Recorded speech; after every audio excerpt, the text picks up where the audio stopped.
What if the energy crash you feel a few hours after eating isn't normal fatigue? What if it's your sugar plummeting because of what you just ate? Well, millions of people experience postprandial hypoglycemia, low sugar after meals, and they have no idea. Today, we are uncovering what happens inside your body 2 to 4 hours after a meal. This isn't about diabetes today. It's about a condition that mimics exhaustion, anxiety, and sometimes brain fog. Stay with me because this could explain every afternoon crash you've ever had.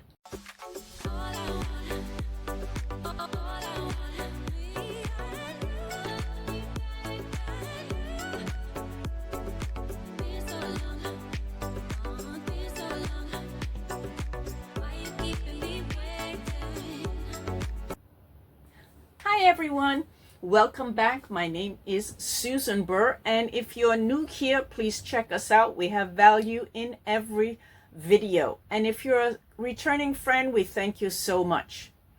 All right, today we are diving into the research as usual, and I need to share with you why post-meal crashes hit close to home for me. Years ago, I had a major collapse. I remember feeling weak in the knees after a breakfast on a vacation, so I wasn't even tired. I thought it was the heat, and then it happened again after a luncheon.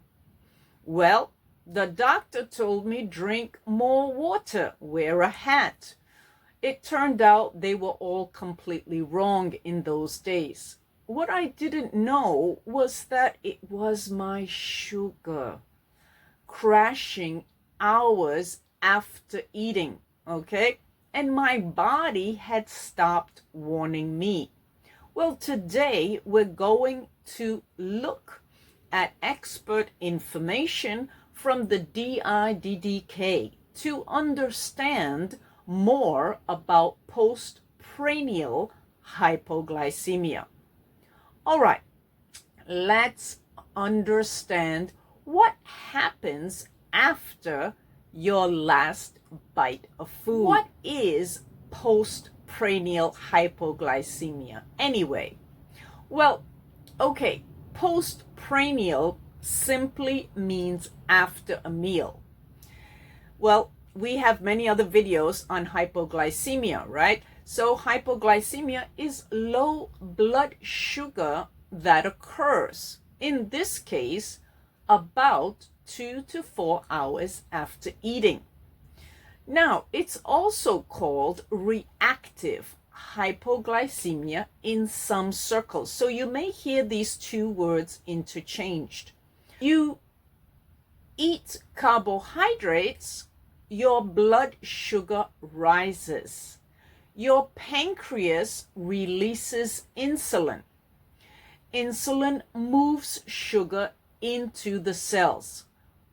The blood sugar returns to normal. But, the big but here, is in reactive hypoglycemia, something goes wrong. The body releases too much insulin. Sugar gets pulled out of the bloodstream too quickly. Blood sugar drops too low. And about 2 to 4 hours after you ate, you can crash. All right. Well, who experiences this, right? Does everybody like us that suffers from hypoglycemia have this? Well, the niddk explains that postprandial hypoglycemia is most common in people who have had gastric bypass surgery. So if you've had that, this is for you. After sugary food, food moves too quickly into the small intestines. Sugar is absorbed rapidly, triggering an exaggerated insulin response. But it can also happen in people without diabetes, right? Or without surgery. Some people simply have an overactive insulin response to certain foods. Others may have a condition called impaired glucose tolerance, where the body struggles to regulate sugar normally. Okay, we all have our own issues. This research article notes that for many people, the cause is unknown, which is very frustrating for us, but it is common. This is why we need to stand together. Some of the symptoms you may feel according to this article's research. The symptoms of postprandial hypoglycemia are the same as any low blood sugar, but here's the but. Okay, it will happen within 2 to 4 hours after a meal. You might experience shakiness or tremors, sweating even though you are not hot. Okay, you may feel some kind of anxiety or nervousness that seems to come from nowhere. You may have irritability, a sudden mood swing. Okay, this is describing so many possible illnesses, right? Dizziness or lightheadedness, okay, a fast heartbeat, headache, confusion, or trouble concentrating. We've just described so many things it could be, okay? That's why this is a tricky one. Confusion or even trouble concentrating, oh my goodness, okay? The key here is timing. If the symptoms hit you consistently, I have to say that again, consistently, that's how you have this key of information 2 to 4 hours after meals. Postprandial hypoglycemia is a likely culprit. All right, so something to keep in mind, ask your doctor. Okay, how is it different from fasting hypoglycemia? We have a whole separate video on a man who's 55 who was fasting. Very important. Please check that out when you have the time. All right. There are some differences. Fasting hypoglycemia happens when you haven't eaten for 8 hours or more, like overnight or if you skip meals. Well, postprandial hypoglycemia happens specifically after eating. All right, so the symptoms are the same, but they're under 2 different circumstances. Okay, usually 2 to 4 hours. All right, this distinction matters for diagnosis. Okay, your doctor needs to know when symptoms occur. Wow, super duper. Okay, does it happen after meals? Because they can give you a test called a mixed meal tolerance test. Okay, that's great. We're starting to have some options available here. Okay, you eat a special kind of meal and your blood sugar is measured over several hours. So that's a help for us if you're concerned. Please ask your doctor. Okay, now, are there foods that trigger it? Right? I love this one. I love this one. Here we go. Not all meals trigger postprandial hypoglycemia equally.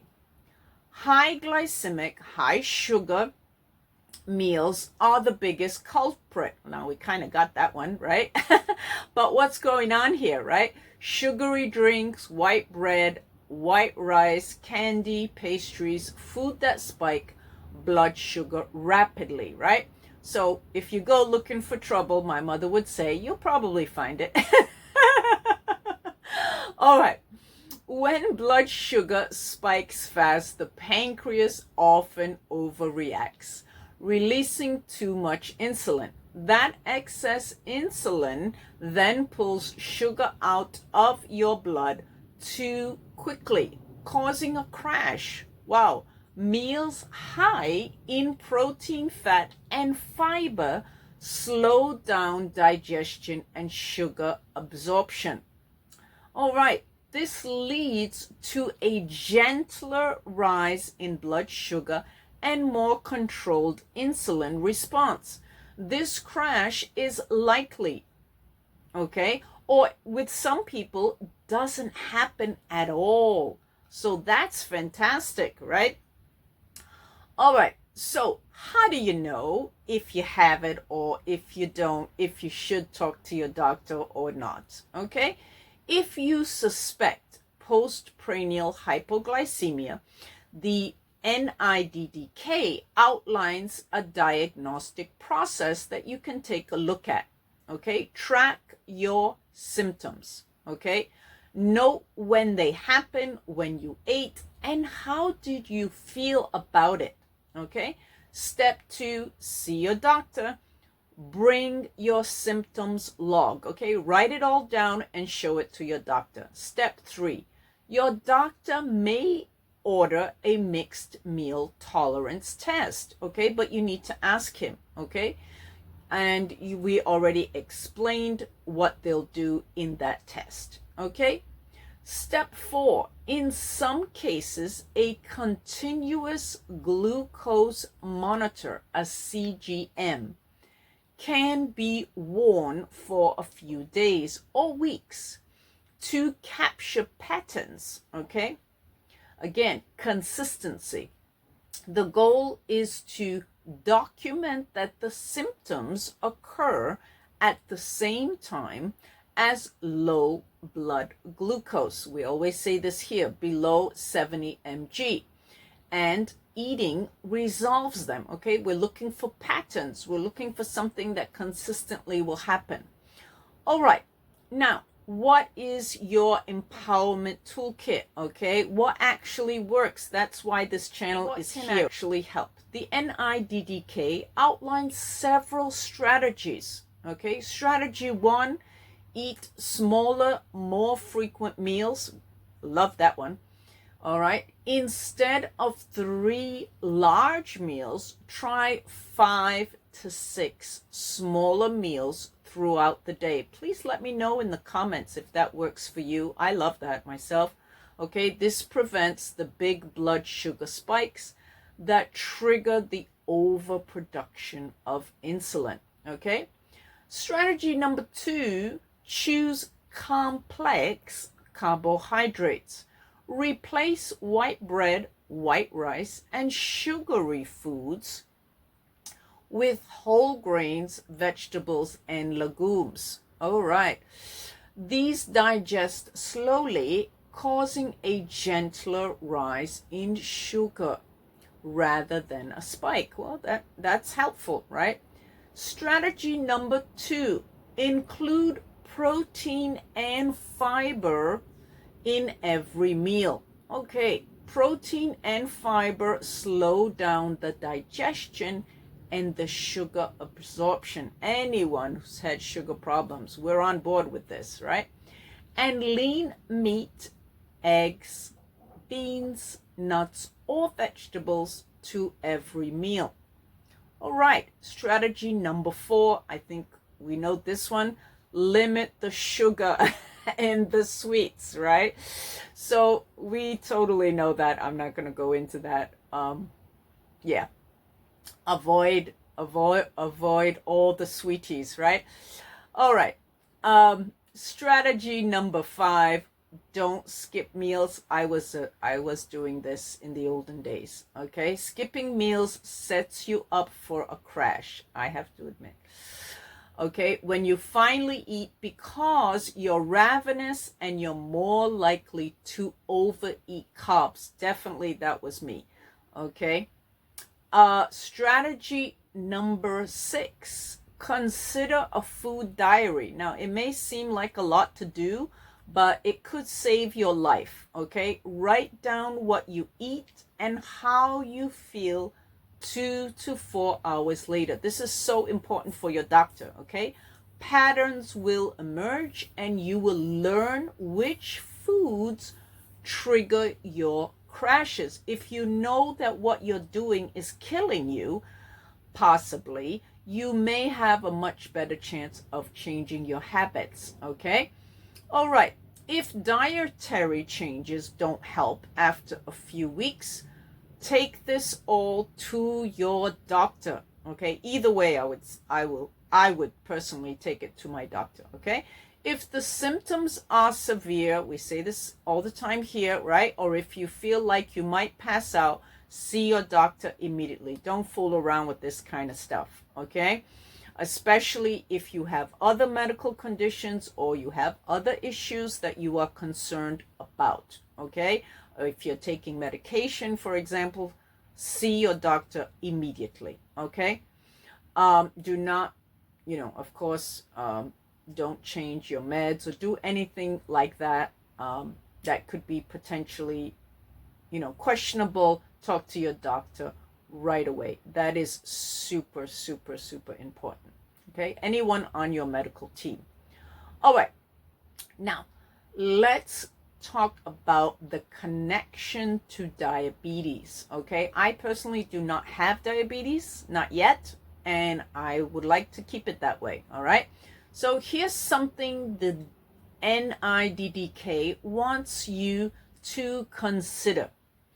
Postprandial hypoglycemia can be an early warning sign for diabetes. Okay, it may indicate that your body is struggling to regulate blood sugar. Oh, did I have a wake-up call, right? So if you have hypoglycemia, we are trying to avoid diabetes if we don't have it. It's exactly what my doctor warned me about. And he said, you're hypoglycemic now, but if you don't change your lifestyle immediately, you will guaranteed become a diabetic, and that will be your own fault. Okay, he was the best doctor.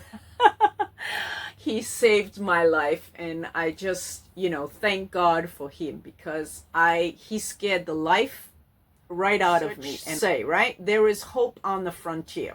Okay, researchers are actively studying postprandial hypoglycemia. Okay, this is new if you've never heard of it.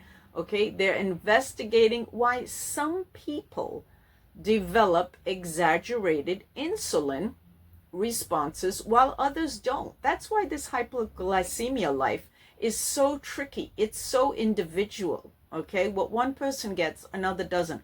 They're studying the role of gut hormones, especially in people, as we said earlier, who have gastric bypass. Okay, they're testing new medications that might slow down carbohydrate absorption, or at least moderate insulin release. Okay, the science is evolving. We're working on it, and better treatments are coming in the horizon. Okay, we're not there yet, but we're on the way, which is fantastic. All right, hope is very, very important for our situation.